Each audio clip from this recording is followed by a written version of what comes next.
Santos de carne y hueso, hombres con aciertos y fracasos, defectos y virtudes, pero abiertos a la gracia. A continuación, nuestra cápsula espiritual de esta semana. Santos en construcción. Los santos de ayer. Los santos de hoy. Los santos en construcción.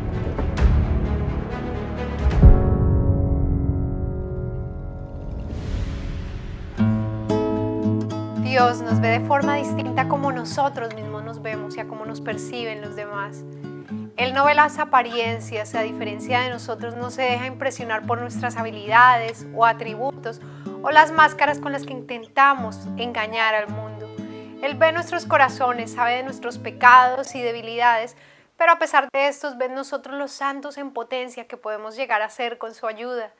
Y un ejemplo de esto es nuestro santo de esta semana, San José de Cupertino, un franciscano que a pesar de no ser bueno en los estudios ni en muchas labores, a pesar de que fue un joven extremadamente retraído y tímido, llegó a ser el patrono de los estudiantes, de los pilotos, los aviadores y los astronautas. La Iglesia conmemora cada 18 de septiembre este gran santo a través del cual el Señor hizo muchos milagros y prodigios. Él fue un niño de padres muy pobres, hijo de un humilde carpintero. Nació el 17 de junio de 1603 en un pueblo de Italia llamado Cupertino. Su padre, al no poder pagar las cuotas que debía de su vivienda, le embargan su casa y fue así como el pequeño José tuvo la dicha, semejanza del niño Jesús, de nacer en un establo que le sirvió de refugio. Siendo aún niño, muere su padre. Él sufrió en su infancia por la situación de extrema pobreza, también porque su madre era muy dura con él. Él creció como un niño débil, como un niño enfermizo y distraído. A veces pasaba por las calles con la boca abierta y su mirada triste, y los vecinos le pusieron por sobrenombre Boquiabierta. La gente de su pueblo lo despreciaba, lo creían poca cosa, pero Dios lo miraba distinto, le agradaba su piedad y su bondad. A sus 17 años él quiso ser franciscano, pero no fue admitido.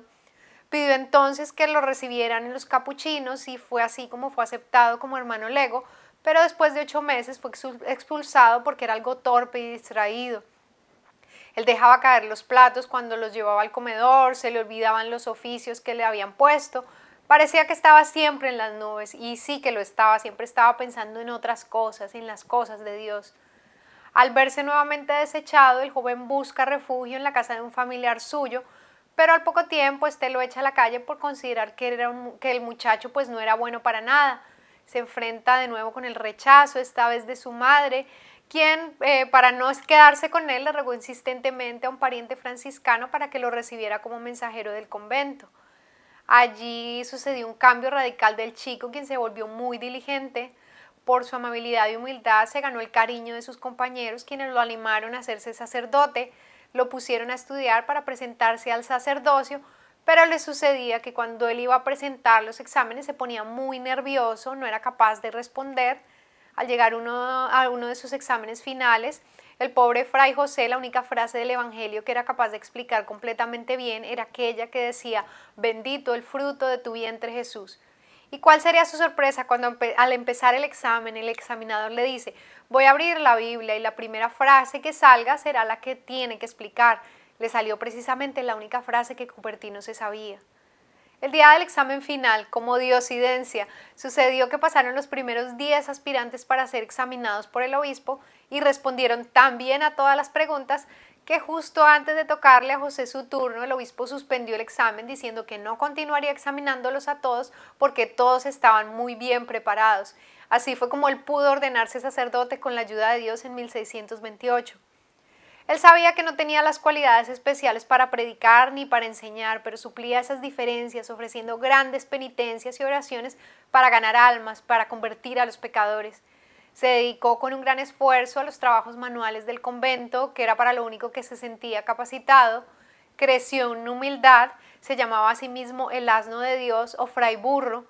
También el Espíritu Santo empezó a obrar en su vida a través de sucesos milagrosos y sobrenaturales. Cientos de personas atestiguaron verlo levitando, es decir, que su cuerpo se elevaba del suelo sin ninguna fuerza física que lo estuviese levantando, a veces en la Eucaristía, incluso una vez delante de un papa. Él amaba profundamente a la Santísima Virgen María y a nuestro Señor. Bastaba con pensar en las cosas de Dios o del cielo para que no solo su alma, sino también su cuerpo se elevase. Cuentan que en una oportunidad llegó el embajador de España con su esposa y buscaban a Fray José para una consulta espiritual. Él llegó corriendo, pero cuando iba a empezar a hablar con ellos, vio un cuadro de la Santísima Virgen que estaba en lo más alto del edificio y se elevó a la misma altura hasta quedar frente al rostro de la imagen de la Virgen María. Tenía también estados de éxtasis durante los cuales él se volvía insensible a lo que sucedía a su alrededor. Por esto fue acusado de inventar, de engañar a las personas fingiendo estos estados, pero fue absuelto 2 veces al comprobarse su inocencia.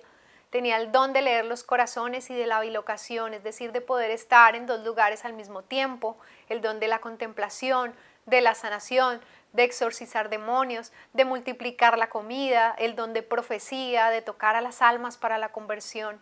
También los animales sentían por él un especial cariño y lo acompañaban especialmente cuando oraba.